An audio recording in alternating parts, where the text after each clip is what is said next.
Eu queria ler com vocês Mateus 26, a partir do versículo 36 ao 46, que é Jesus no Getsemane. Bom, eu tenho algumas vezes falado aqui diante de vocês, e eu tenho buscado falar sempre sobre o Evangelho, e o que é o que Jesus fez por nós, e como Ele nos salvou, e como isso impacta a nossa vida. Então, eu acredito que o Espírito de Deus tem me convencido a falar essas coisas. E eu quero compartilhar com vocês, porque nada melhor para falar sobre o Evangelho do que os momentos finais da vida de Jesus, da crucificação e da ressurreição. Então eu queria ler com vocês Mateus 26, do 36 ao 46. Vamos lá. Jesus no jardim do Getsemane. Jesus foi com os discípulos para um lugar chamado Getsemane. E lhes disse: sentem-se aqui, enquanto eu vou ali orar. Então Jesus foi, levando consigo Pedro e os 2 filhos de Zebedeu. Aí ele começou a sentir uma grande tristeza e aflição, e disse a eles: a tristeza que eu estou sentindo é tão grande que é capaz de me matar. Fiquem aqui e vigiem comigo. Ele foi um pouco mais adiante, ajoelhou-se, encostou o rosto no chão e orou: meu Pai, se é possível, afasta de mim este cálice de sofrimento. Porém, que não seja feito o que eu quero, mas o que tu queres. Depois voltou e encontrou os 3 discípulos dormindo. Então disse a Pedro: será que vocês não podem vigiar comigo nem 1 hora? Vigiem e orem para que não sejam tentados. É fácil querer resistir à tentação, o difícil mesmo é conseguir. Pela 2ª vez, Jesus foi e orou, dizendo: meu Pai, se este cálice de sofrimento não pode ser afastado de mim sem que eu beba, então que seja feita a tua vontade. Ele voltou de novo e encontrou os discípulos dormindo. Eles estavam com sono e não conseguiam ficar com os olhos abertos. Jesus tornou a sair de perto deles e orou pela 3ª vez, dizendo as mesmas palavras. Então voltou até onde os discípulos estavam e perguntou: vocês ainda estão dormindo e descansando? Olhem, chegou a hora, e o Filho do Homem está sendo entregue nas mãos dos maus. Levantem-se e vamos embora. Vejam, aí vem chegando o homem que está me traindo. Essa passagem é uma passagem tão rica das Escrituras, e é difícil fazer justiça a ela, talvez num sermão, mas eu espero que o Senhor transmita várias coisas ao seu coração. Quando eu leio essa passagem, eu me lembro de algumas coisas que aconteceram comigo, que longe, bem longe, passam muito longe do que Jesus passou. Mas eu me lembro de quando eu era um estudante na universidade, eu virava algumas noites para fazer as provas no dia seguinte. Não sei se algum de vocês já virou alguma noite estudando, mas eu já virei várias. E eu me lembro de virar a noite estudando para a prova da faculdade, e eu sentia uma pressão, porque eu tinha que aprender, às vezes um volume de matéria enorme para fazer uma prova, e eu sentia, eu precisava passar, mesmo que fosse com uma nota 5, que era a média da prova final, e às vezes eu tinha medo, achava: será que eu vou ser reprovado? E aí eu pensava: o que eu vou perder? Eu vou perder um período, vou ter que fazer aquilo de novo. E se eu não conseguisse, eu ia ter meu futuro frustrado, porque eu tinha meta de me formar em tal data e fazer coisas na minha vida, e isso ia frustrar o meu futuro. E às vezes, eu confesso que eu estava tão cansado. A gente fazia técnicas, tomar café, Coca-Cola, jogar água no rosto, mas tinha vezes que eu desistia, falava, quer saber, eu vou dormir de repente umas 2 horas, né? Mas eu me lembro disso aqui nessa noite em que Jesus está diante de uma das maiores provas da vida dele. Eu penso nessa lembrança quando eu leio esse texto e vejo o quanto que eu sou pequeno diante de Jesus. Sabe por quê? Porque Jesus, ele tinha uma prova para fazer que se ele não passasse, ele não ia ser reprovado, ele não ia repetir a matéria, ele não ia frustrar o futuro dele. Mas Jesus, ele estava diante da maior prova de que qualquer pessoa poderia passar. A prova que ia mudar a humanidade. A prova que ia transformar a vida de bilhões de pessoas. Ele não tinha que aprender uma matéria. Ele tinha que se preparar para carregar os pecados de todo mundo. E sofrer a ira de Deus. E além de todo esse sofrimento, ele carregava nas costas a ideia de que se ele não passasse, se ele desistisse, ninguém ia poder ser salvo. Nenhum pecado ia ser perdoado. E ninguém podia ter uma relação com Deus. Era uma decisão que não afetava somente a ele, mas que afetava todas as pessoas no mundo. Jesus enfrentou a maior prova que qualquer pessoa poderia enfrentar. Ele estava tentando se preparar. Ele estava se preparando para a prova da vida dele. Eu me lembro dessas coisas como algo que tem alguma relação, mas que é muito pequeno diante de tudo que Jesus passou. Mas essa é uma passagem incrível. E eu não sei se você sabe, quando a gente lê esse trecho, a gente vê que Jesus estava perturbado, angustiado. Ele fala que a alma dele estava tão triste e perturbada que estava a ponto de morrer. E ele chama as pessoas mais amigas dele. Ele chama Pedro, e ele chama os filhos de Zebedeu, que são Tiago e João, são os melhores amigos dele. E ele fala, fiquem aqui e vigiem comigo. Muitos dias, a minha vida toda eu servi vocês. Hoje eu estou precisando da ajuda de vocês. Vocês podem me ajudar? Vocês podem orar comigo? Vocês podem vigiar comigo? E ele vai adiante e ora. Mas a Bíblia aqui talvez seja o único lugar que mostra, aqui na cruz, são os únicos lugares que você vê Jesus angustiado, agoniado e com sofrimento, com tumulto no coração. E eu não sei se você sabe, mas no início da igreja, nos primeiros anos da igreja, as pessoas ficavam constrangidas com essa passagem. Elas ficavam perturbadas com essa passagem, porque ela fala da tristeza, da perturbação e da agonia do nosso Salvador. E eles não conseguiam acreditar que Jesus havia tido esse tipo de sensação, de estar cheio de tristeza, de agonia, de perturbação. Jesus se emocionou talvez na morte de Lázaro, mas você nunca viu Jesus assim agoniado, angustiado como ele estava aqui.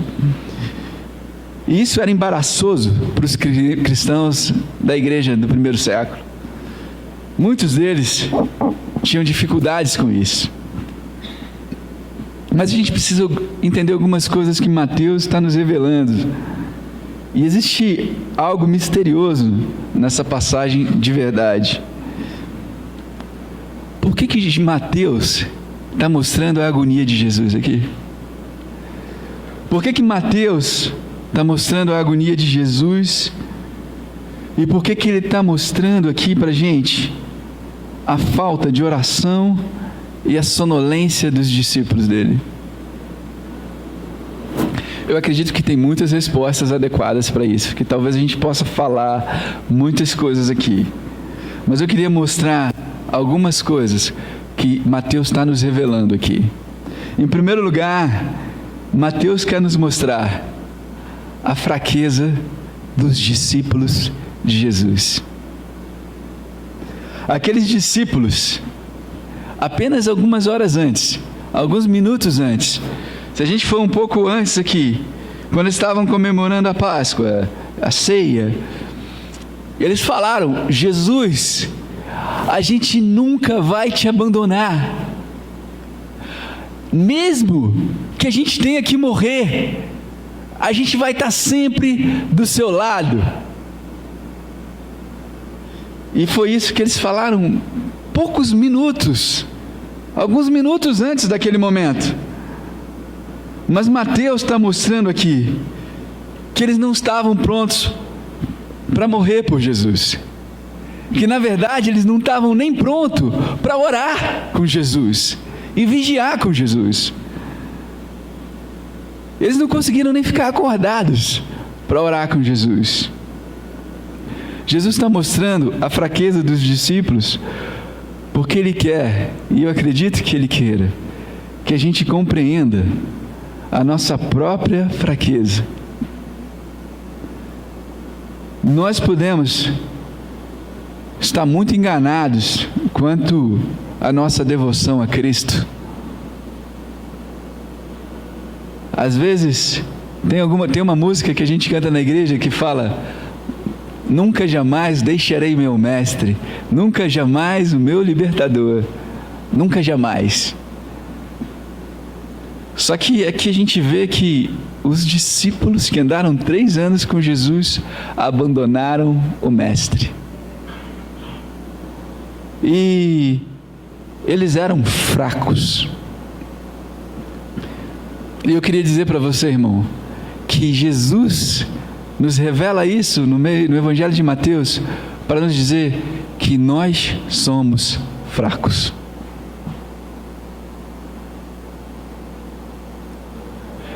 E Ele fala isso porque Ele quer que a gente tenha uma profunda postura de humildade e dependência de Deus todos os dias da nossa vida. Porque nós somos fracos.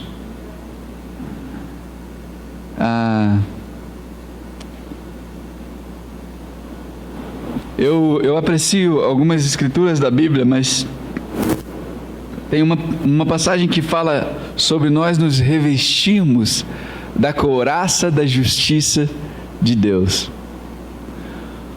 E muitas pessoas, às vezes, alguns de nós se orgulham daquilo que nós fazemos. Mas quando a gente lê que nós devemos nos vestir da armadura de Deus, da couraça da justiça de Deus, é que a nossa justiça provém de Deus. Porque a couraça não é nossa, é a couraça de Deus. Ele não fala: revistam-se da couraça da sua justiça. Ele fala: revistam-se da armadura de Deus, da couraça da justiça. De quem é a armadura? De Deus. Então nós precisamos depender dele para termos uma vida justa, para respondermos a Ele como Ele deseja. Só que aqui os discípulos, eles não conseguiram. Então Mateus, ele quer nos mostrar a fraqueza dos seus discípulos. Mas não é tudo. Mateus também nos mostra isso, esse trecho, porque ele quer que a gente veja a força e a resolução do nosso Salvador Jesus. A agonia que Jesus está passando, ela é um mistério. Você não pode compreender. Eu estou falando isso para vocês porque é verdade. Existem aspectos dessa agonia e de tudo que Jesus está passando que a nossa vida inteira a gente não vai entender. Mas assim, no meio daquela agonia, no meio de toda aquela turbulência, ele não estava ali passando aquela agonia sem saber a vontade de Deus. Ele sabia exatamente qual era a vontade de Deus, mas ele sabia perfeitamente, e no meio daquela agonia, ele se permaneceu comprometido, resoluto em trazer a salvação e fazer o que Deus queria que ele fizesse. E Mateus queria que a gente visse isso. Ele queria nos mostrar a força e a resolução de Jesus Cristo. Mas Mateus também quer que a gente veja algo na agonia. Ele quer que nós vejamos a agonia e o isolamento que Jesus teve que encarar quando ele se dispôs a se sacrificar pelos nossos pecados. E esse momento em que Jesus passa orando e agoniado, na verdade, era um gostinho, era uma antecipação do que ele ia sentir: o abandono de Deus, o ser o alvo da ira de Deus. E Jesus clamou na cruz: meu Deus, por que o Senhor me abandonou? E ele sabia que ele ia passar por isso. Então, só Jesus podia fazer aquilo. E aquela agonia era dele. Mas Mateus queria que a gente entendesse a agonia e a solidão de Jesus. E, bom, eu compartilhei essas coisas com você dessa passagem. Eu queria fazer 2 pontos, ou 3 aqui, sobre esse trecho da Bíblia. Eu queria falar para vocês que você nunca vai entender completamente o que Jesus passou e a agonia que ele teve se você não entender uma coisa: Jesus não estava agoniado porque ele ia morrer, mas ele estava agoniado pelo que ele ia passar diante de Deus. Por que eu falo isso? Se a gente ler lá os versículos 36 a 39, né? Fala que ele foi ao Getsemane, pediu para eles sentarem, e no versículo 38 ele fala: a tristeza que estou sentindo é tão grande que é capaz de me matar. E ele ora para Deus afastar dele aquele cálice. Mas a agonia de Jesus não tinha a ver com a sua morte, nem mesmo com o caminho que ele ia passar de tortura e sofrimento. Bom, eu acredito que isso seja muito difícil, você enfrentar a sua morte, saber que você vai morrer e passar por momentos difíceis. Mas a tristeza de Jesus não era por causa dessas coisas. A agonia que Jesus estava sentindo aqui no jardim, especialmente na cruz, é devido ao medo que ele tinha, ao receio que ele tinha, a apreensão de ser julgado por Deus e condenado. Ondas de tristeza e perturbação estavam vindo no coração de Jesus, porque ele ia ser o alvo de toda a ira de Deus. E eu vou falar francamente aqui com vocês. Quem estudou a história da igreja sabe que muitas pessoas foram martirizadas. E se Jesus estava com medo da morte, Jesus era muito menos corajoso do que muitos dos seus seguidores. Você via cristãos indo resolutos para a cova dos leões e serem comidos por leões, devorados. Você via cristãos sendo crucificados de cabeça para baixo, em profunda resolução: eu vou. Vários foram crucificados. Existem vários mártires na igreja. Alguns foram queimados vivos, outros esfaqueados, alguns mortos a machadada. Mas eles não tinham medo da morte. E isso impressionava as pessoas. Como é que esses homens passam por isso sem ter medo? O que eles acreditam? Mas eles iam. E você está falando que Jesus era menos corajoso do que os seguidores dele?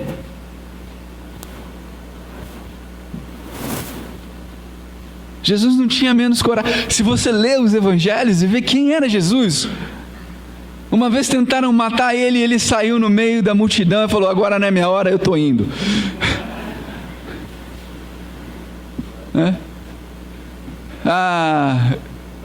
Uma vez ele falou de um governante: fale para aquela raposa, que ele tinha uma coragem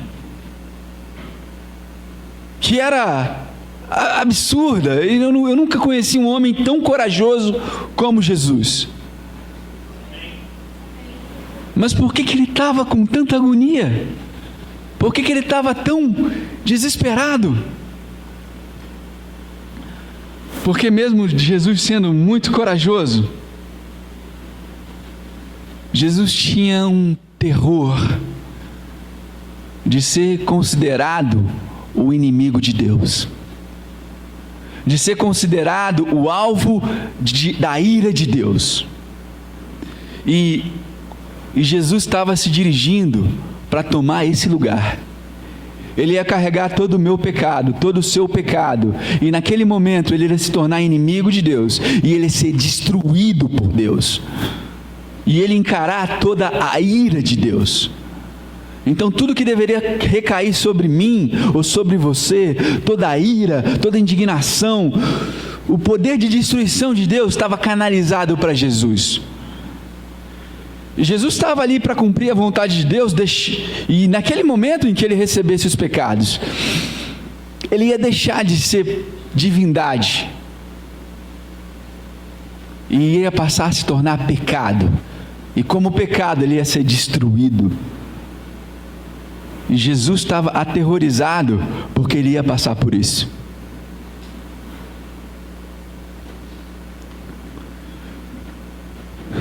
Ele ia enfrentar a justa ira de Deus contra o pecado, e ele seria o único objeto, não havia outro, o objeto unitário, solitário, da ira de Deus contra todo o pecado de todas as pessoas que têm fé em Jesus.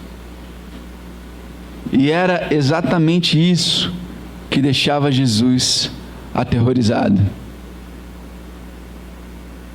É isso que deixava a alma de Jesus perturbada, porque Jesus nunca foi afastado de Deus. Jesus nunca recebeu o castigo, mas ele iria receber o castigo de Deus, não por nada que ele fez, mas por tudo que nós fizemos. E ele viu o julgamento e sabia que ele seria o objeto da ira, do juízo de Deus. E ele ficaria entre Deus e nós, recebendo essa carga, para que a gente não recebesse. Em 1 Tessalonicenses, capítulo 1, versículo 10, fala que Jesus nos resgatou da ira de Deus. 1 Tessalonicenses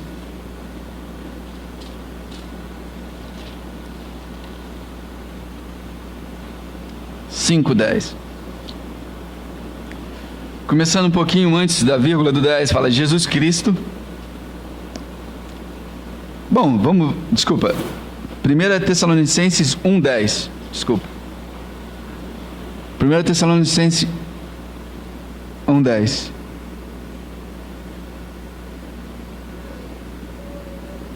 No final do versículo 10 fala que esse Jesus que nos salva do castigo divino que está por vir.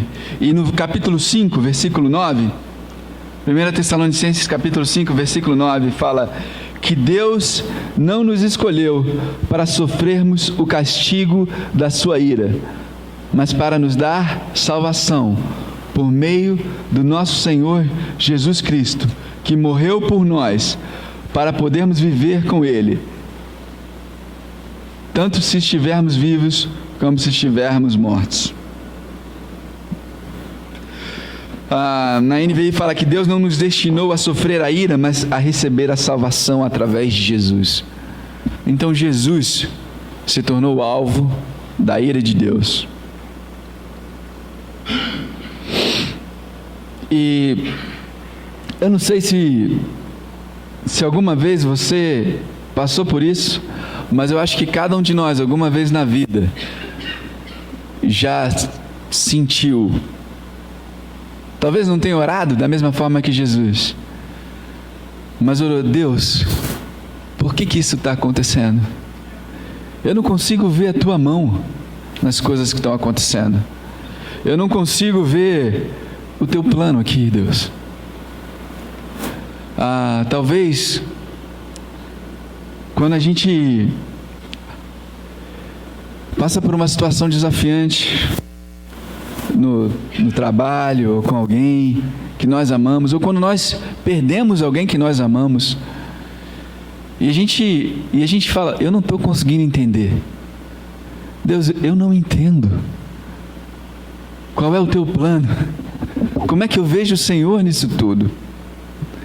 E às vezes a gente agonia, a gente ora a respeito dessas coisas, e Deus nos conforta, é claro, mas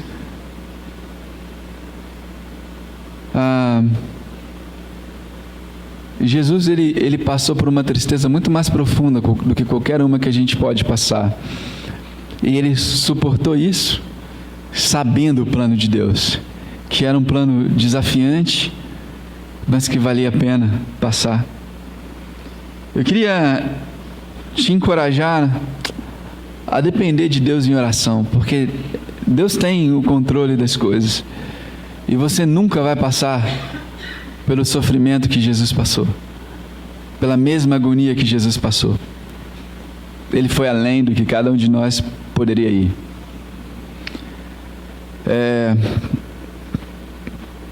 Eu gosto muito de algumas passagens da Bíblia que falam que Jesus viveu como um homem, que em Hebreus capítulo 2 fala que Jesus pode ter compaixão de nós e ajudar a gente nas nossas dificuldades, porque tudo o que a gente experimentou, ele experimentou como homem. Mas nem tudo o que Jesus experimentou, você experimenta.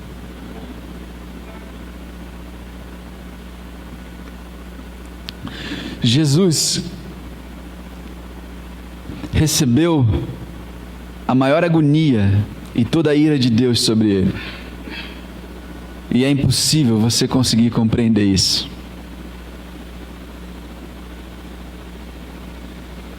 E ele fez isso para que eu e você pudéssemos ter a salvação.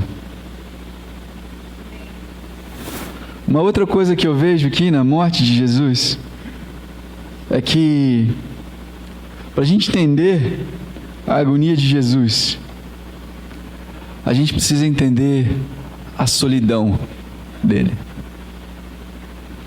Eu li um livro sobre como ser um líder, a liderança espiritual, e ele fala que todo líder precisa encarar a solidão, porque em alguns momentos ele é o único que vai poder passar por aquilo, ou o primeiro a passar por aquilo. E Jesus, ele era um líder, e ele foi o único que podia passar pelo que ele passou. Mas o que é interessante é que ninguém o ajudou. Os discípulos estavam dormindo.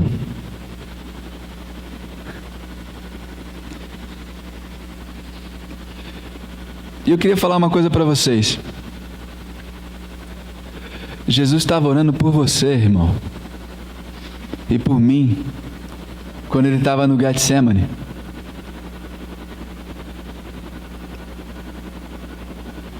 Alguns de nós estamos dormindo diante da nossa salvação, e Jesus está orando por você.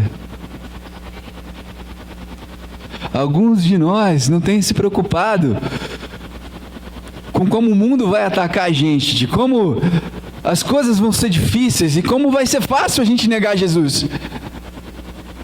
Mas Jesus está orando por você. Jesus orou por você. O que me constrange é que, mesmo quando a gente não faz nada, Jesus continua fazendo por nós. Mesmo quando a gente está parado, enfraquecido, Jesus está orando por nós. Você se lembra de momentos da sua vida espiritual em que você se via sem forças e que você não conseguia correr para Deus? Jesus orou por você.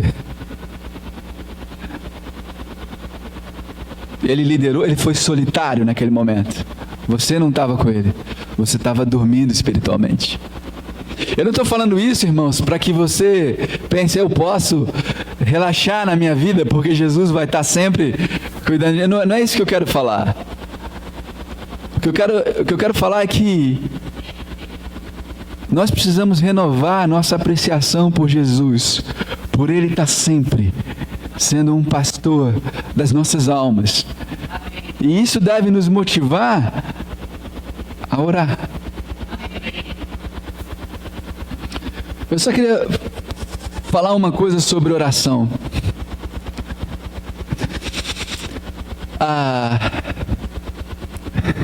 A oração, ela não muda Deus. A oração não muda a vontade de Deus. Jesus orou, mas a vontade de Deus permaneceu. Na verdade, Jesus não queria mudar, ele queria obedecer à vontade de Deus. Mas a vontade de Deus, ela permanece. E Deus não muda. Então por que a gente ora? Porque nós mudamos. E nós somos transformados à semelhança de Deus.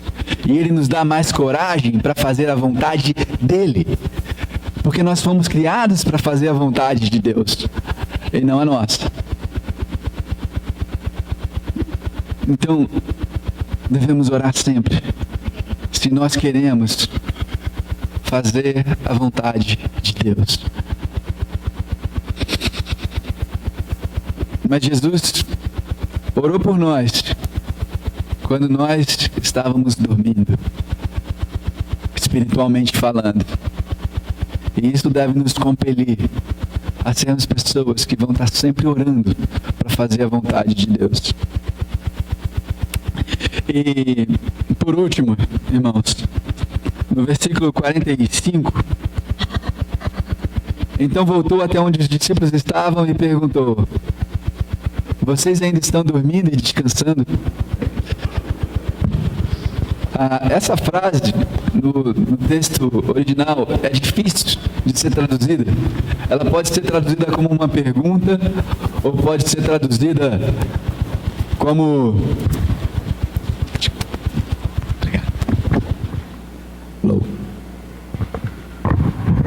Obrigado. Essa frase pode ser traduzida como uma pergunta ou pode ser uma constatação, mas não é uma coisa agressiva aqui que Jesus está falando. Jesus está falando como um pastor de modo manso.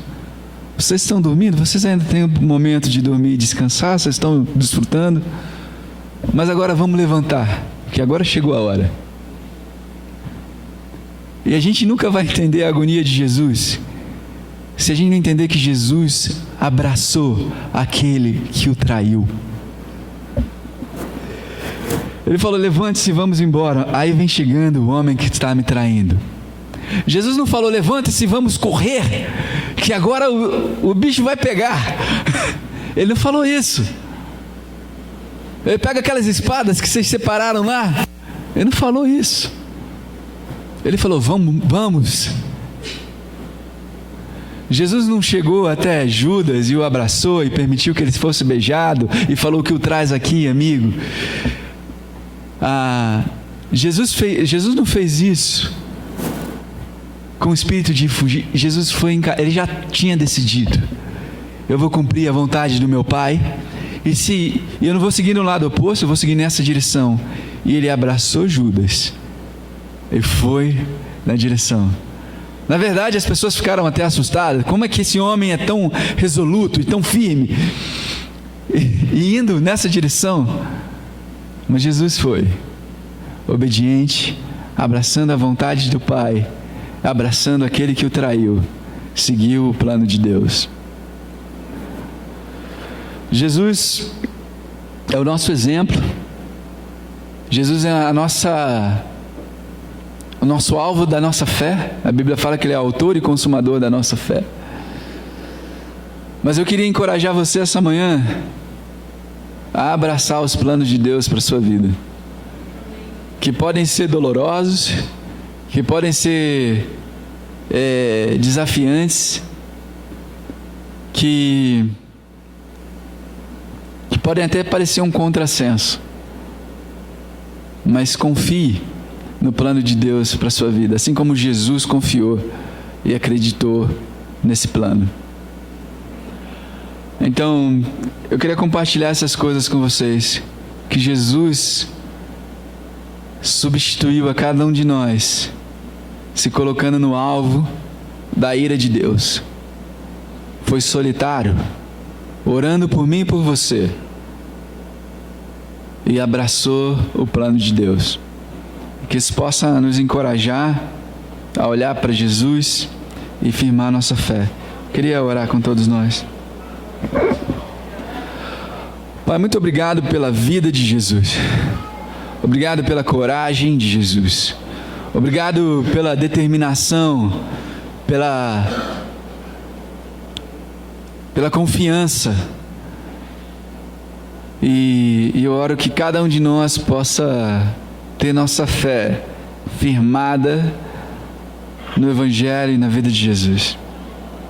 Deus, eu oro que, por meio desse tempo que nós tivemos essa manhã estudando a Tua Palavra, que o Senhor tenha falado nos corações, mas que a gente ainda tire mais coisas desse trecho das Escrituras. Que a gente possa confiar em Jesus como pastor das nossas almas, e vigiar e orar para que a gente cumpra a Tua vontade na nossa vida. Obrigado pelo Teu conforto, pela Tua esperança, pela forma como o Senhor tem nos ajudado a enxergar a salvação.